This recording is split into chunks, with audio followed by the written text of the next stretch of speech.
Howdy guys, we got a replay between Ultrakool and Dar. Oh, that's why it's so short. Okay, Because so we're doing a rookie Ultrakool is in review. it or what? What? Because Ultrakool is in it or what? You're one mean guy. You know that? You're one mean guy. I'm just blunt. Okay. No, I've seen all of Ultrakool's replays before. Actually, at one point, I recorded a massive file, because he wanted me to record a file and like give suggestions on how he could improve.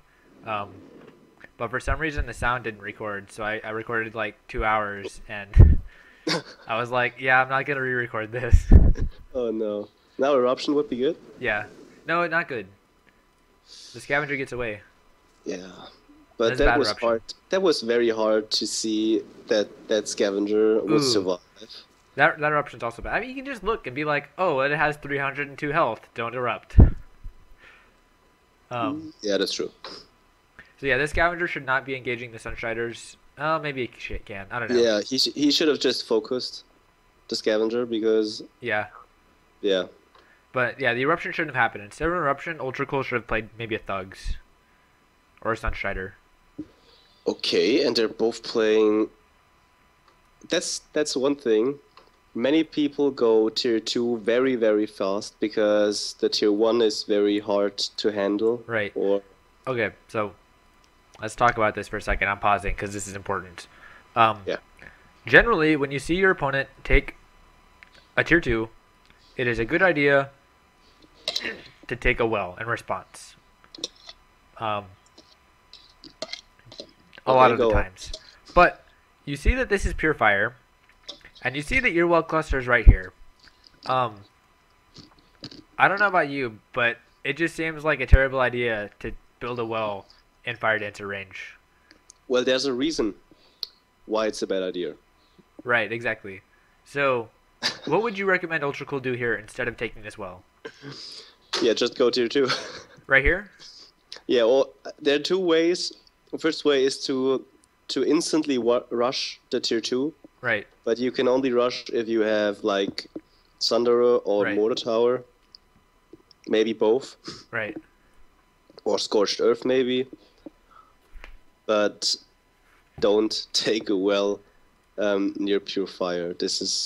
He did a mistake in tier 1 by not engaging in the tier 1 fight, and he was just like, I give my opponent the map control because I don't want to play tier 1 fight. Right. Why? But- And now he's playing a defensive tier 1 versus tier 2 Pure Fire. I don't know what's going on. Yeah, so if you want to do this, what Ultracool's doing, and I played this way a lot because I just like assumed that my tier 1 was worse than whoever's I was playing against. So what I would generally do is I would pop in a mortar first, and then I would grab tier 2 after the mortar is up. Because the mortar gives me a little bit of protection against fire dancers, and it makes my well a little bit safer if I want to take this well, right? But I would never take this well if I don't have a mortar up to protect it. Yeah. If your opponent would have lost his Sunstrider squad, a mortar tower, even a mortar tower would have been that amazing because he would just grab a second well and attack in your base, and you have bound power, Right. and you're building your tier 2 up. You don't have a spot where you can build more than one well. Right. So, But at the same time, you have to realize what the position is, and like sometimes it just like I don't want to be here with a purifier playing. So as far as I'm concerned, any point in time where we're roughly equal is good for me. You know? yeah.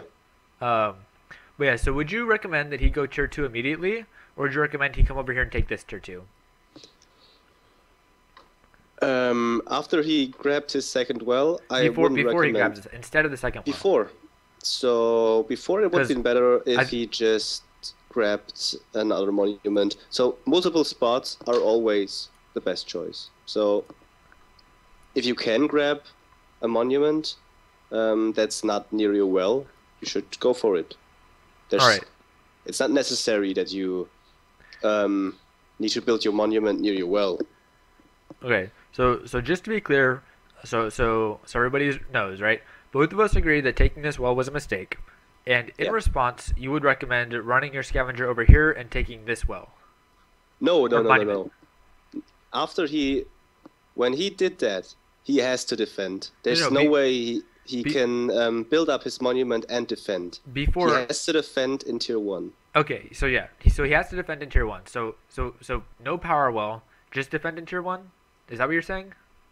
Or sorry, what? No, he built his first well, and when his opponent went tier 2, he should have gone tier 2. Right.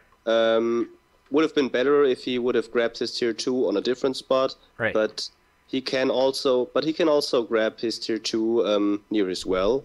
That's also okay. Right. But Yes. yeah, second So- well is a bad idea, and when you do it, you have to stay tier 1. That's Right. why it's a bad idea. Yes. So I think Ultrakool is going to stay tier 1. But right, the point just I think both of us got a little confused there, right? So what Ultrakool should have done in taking this, instead of taking this well, is he should have taken a tier 2. Because you shouldn't press for a power advantage right now when you realize that you're about to get Fire Dancer rained on. Yeah. I mean, it's not a complete disaster because it's a very early game and Pure Fire gets more powerful the longer the game runs. But do not approach with your... No. Do not approach. Yes, you want to Yeah. keep the scavenger back so that he can stall units getting in the front. So instead, the scavenger's gone. The advantage you have by staying tier 1 is you have a bigger force than your opponent, you can play more units, and therefore you can micro them better than your opponent. And once you get an overwhelming army, you can go tier 2. Right. Yeah, and there was a pretty fail attack from his opponent, but it still worked out. I think it's still dropping. What is this wildfire? Rebel. Rebel. Yeah. There's just an example of how strong Fire Dancer is, right? Against tier 1s, Fire Dancer is super strong because you can't repair wells, and you can't really CC, so that's why we recommend not getting in this position where... I mean, Ultrakool has like 200 energy, so... Right. If you stay tier 1, you need to use your energy. Actually, yeah. Actually, I might have recommended he double up that Fire Dancer just to kill it instead of his well dropping.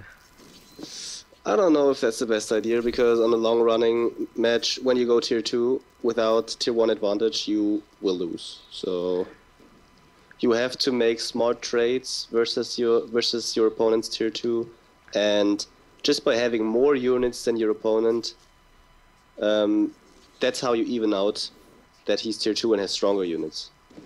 You need more units than your opponent, and therefore you should micro them better, and yeah. Right.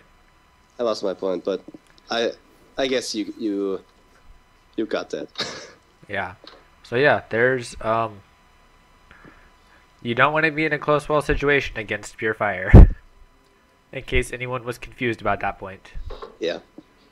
We can maybe do some explanation in tier 1 versus tier 2, because I feel like that many people underestimate how strong you can become when you can play a defensive tier 1 versus tier 2.